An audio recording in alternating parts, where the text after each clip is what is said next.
and I see Joel Henry is going to be here any second now. Good evening, Joel Henry. Welcome to the show. Hello. How are you, Richard? I'm doing great. How are you doing this evening? Pretty well.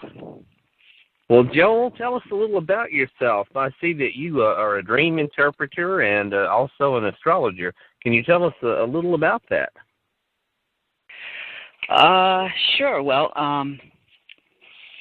I started about 10 years ago getting into just a range of different things in the occult. And one of the things I came across was I have always been an avid dreamer, and I never could be able to decipher what was going on. And it at one point it bothered me so much that I had to accomplish understanding the dreams, or I'd be thrown off to such a degree emotionally that it would create problems for me. So I really put in extra effort to decipher the symbols and understand the meaning of the dream. And when I did understand the meaning of the dream, it was a huge relief and a release, and it was just been very beneficial to me ever since. Joel, many people struggle with understanding their dreams and with the meanings of their dreams. Tell us, what are dreams? If you were to define what a dream is for the average person, how would you define a dream? Well, what I see that a dream is a message from the soul or the subconscious mind. And what's happening when we view a dream is we're actually seeing a conflict in the soul that is coming up to be understood and released by the deep unconscious. So the conscious mind is actually awake while it's dreaming and seeing this event happen on a symbolic level. And it usually speaks to the deep unconscious of a conflict that's coming up from the past, mostly, because dreams are ruled by the moon and the nighttime, and the moon has to do with our past, our subconscious self. What are some of the things that are often revealed in dreams? What are some of the recurring themes that you see in working with dreams? Well, one of the things is a balance between the masculine and feminine. There seems to be this a constant interplay between our masculine selves and our feminine selves to try to balance out.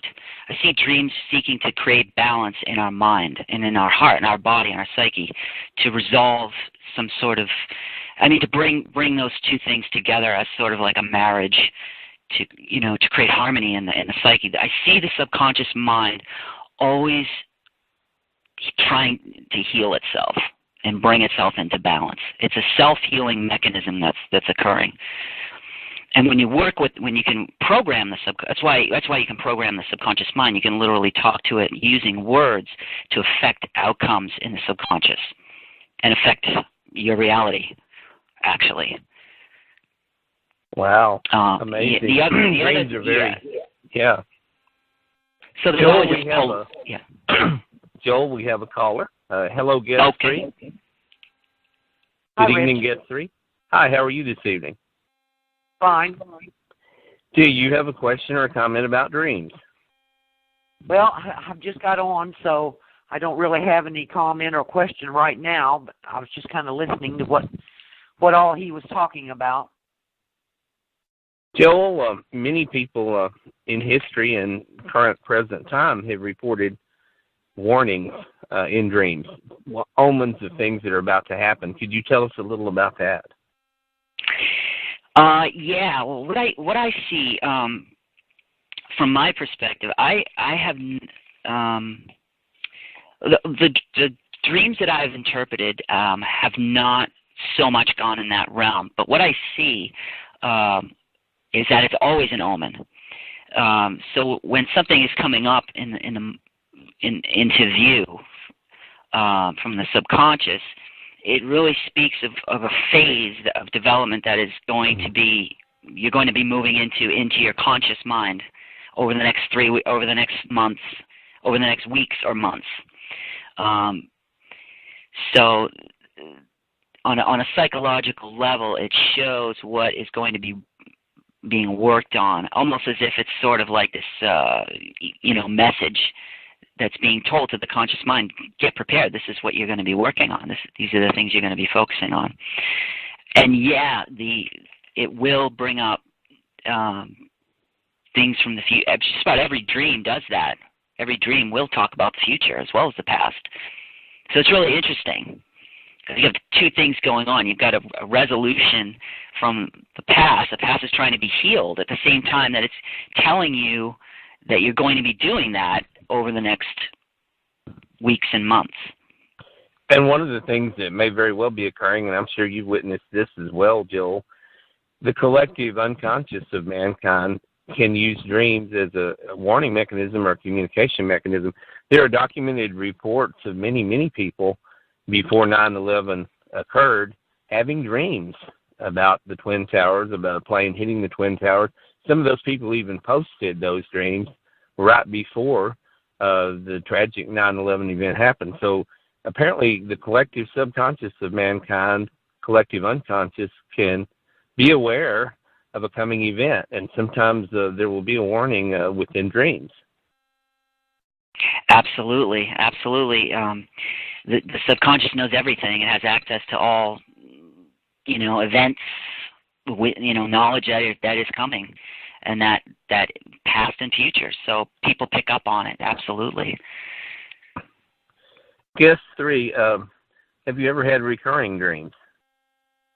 Yes, I have. I have one that I've had for, my guess would be about 30 years, and it's, of course, I'm asleep, and the dream is the back door is unlocked and someone's trying to get in the back door, but I always lock my door, but it's always very frightening and usually wakes me up, and I don't know if that's supposedly some kind of a deep-seated fear or what.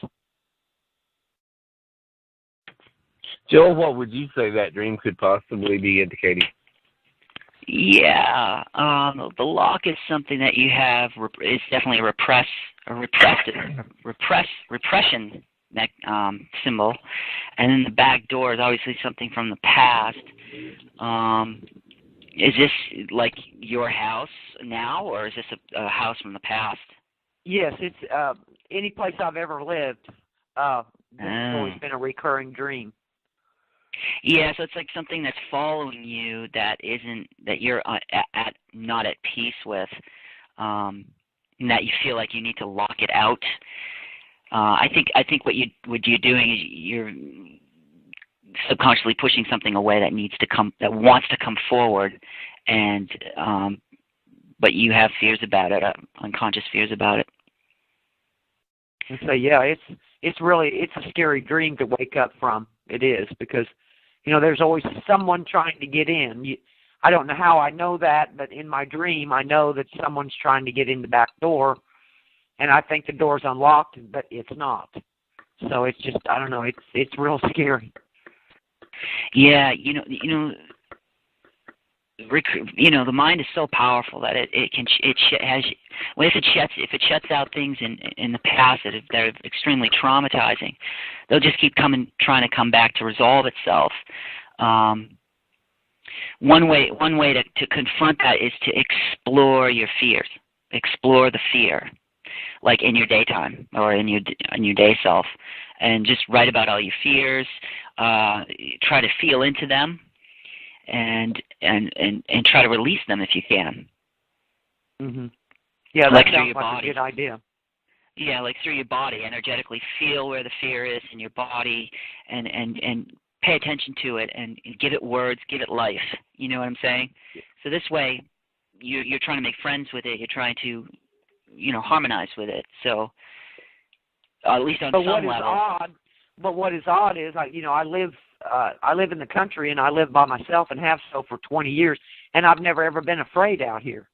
But yet I have that reoccurring dream. Right. Right. So we have another caller on the line from Washington. Washington, sure. You're on the line. Well, hi there. This is Wendy. Good evening, Wendy. Hello. Hello, how are you? I'm doing great. Is this Gwendolyn? It is. Hi, Joel. Hi. Welcome to the show tonight, Gwendolyn. Do you have a comment or a question for Joel? Not so far. Just enjoying listening along, and I'll have one as we go, likely. Fantastic. We're glad to have you here. Joel, many people report communication and appearances from deceased loved ones in their dreams, and sometimes it's much more real and vivid than just the dream. What can you tell us about possible communication with loved ones during our dream state? It definitely happens, and usually it happens in context with the things that we're dealing with and going through in our lives at that particular time.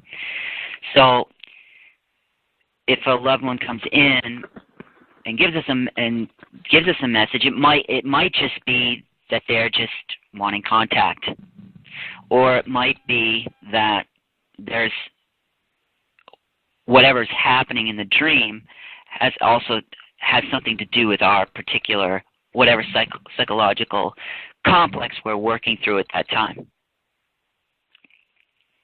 I see. So it's kind of like a both-and situation most of the time, and then other times it just can be a flat-out, meeting. What are some of the symbols, some of the symbolism that people frequently experience in dreams? What's something that you come across very, very often? Cars, houses, water. Those are your three big ones right there. And the car would represent your drive through life, and how you're managing that, how you're managing your drive through life, in your energy and what's happening on the road of your life.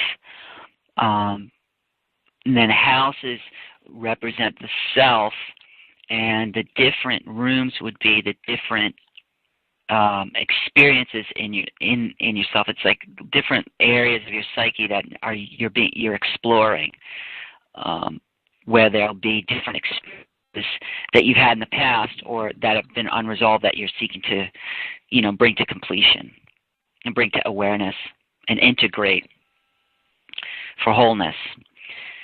And then water is a big symbol for your emotional life and your intuition and flow. If it's a river, if it's a pond, it's more reflective and still, showing you,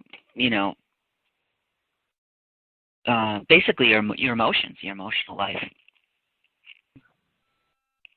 Many people also are able to solve problems during dreams. The chemist, Dr. Niels Bohr, had been struggling. You're probably familiar with this, with the design of the benzene ring. What was the molecular structure of it? And he got that in a dream. It came to him in his dream, and he immediately woke up, and there his problem was solved. He was able to write the formula down, exactly the way that it looked, and it was correct. And many people solve problems in their dreams, don't they, Joel? Yeah, absolutely. Especially when the person is really concentrated on something, and they live a very mental and they're really working on something very hard. It will just take over the subconscious mind because they're thinking about it all the time, and so it takes a real concerted effort of the person to sort of almost override what the subconscious is saying and give it the answer. Actually, give the conscious mind that answer because there's so much thinking about how to solve that problem and working on it so hard. Joel, is it probably accurate to say that everyone dreams every night, whether they remember them or not? I would say that definitely. I think that there's always. I think when we sleep, I think that we're healing ourselves. We're balancing things out, and whether we see it or not, there's definitely a process going on. But if you're dreaming a lot if you're actually seeing the dream, it means that that has extra importance for your life. That like needs to come forward, and is pushing the conscious mind to resolve it. Much dreaming happens during REM sleep, rapid eye movement sleep.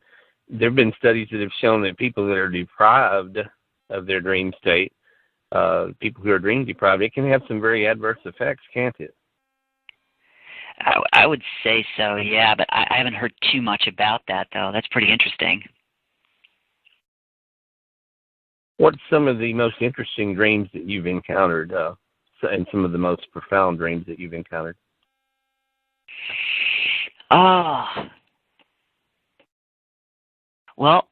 I really enjoy when I have a dream about. I'll have a dream of almost the exact replica of a tarot card. I've had this a few times, and it's just incredibly satisfying to have that kind of dream because there's so much symbolism in it, and I just love the tarot. And I mean, just the other day, I think I had a dream. I know I had a dream. I was standing outside of my house growing up, and my arms were stretched out to the heavens, and I was like a young boy, and there was this dog running through the yard, and that's the Fool card right there.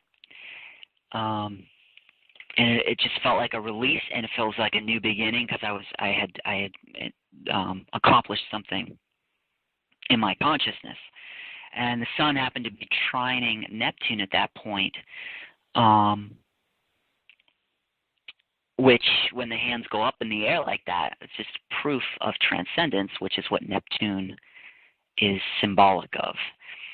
I think it's fascinating for me, when I can line up these different systems of tarot and astrology, and they all line up in a dream. I just think that's fascinating. Well, I believe that it's all interconnected. These different ways that the universe communicates information to us. There's a lot of esoteric and hidden knowledge within the tarot, and I think the subconscious mind unlocking a lot of that would obviously be connected to this, and dreams are one of the mechanisms of that. Joel, as an astrologer, can you tell us a little about the history of astrology as an art and as a science? So tell us a little about it. I don't know if I could talk about the history of it really, but what I know is that people have watched the skies, and then they watched their own lives, and that's how they learned to do it. That's how I think the original people learned to do it, and that's actually how I learned to do it. It has a rich history. I believe it's, from what I know, it's thousands of years old, going back at least to the Babylonians or the Chaldeans. So the astrology tradition goes way back. Yeah, I think it goes back even further than that, but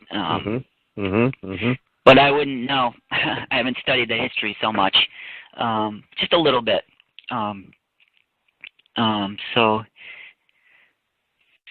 Well, Joel, tell us a little about the mechanics of astrology. Tell us how, for example, you would determine a person's chart based on the time and place of their birth, this sort of thing.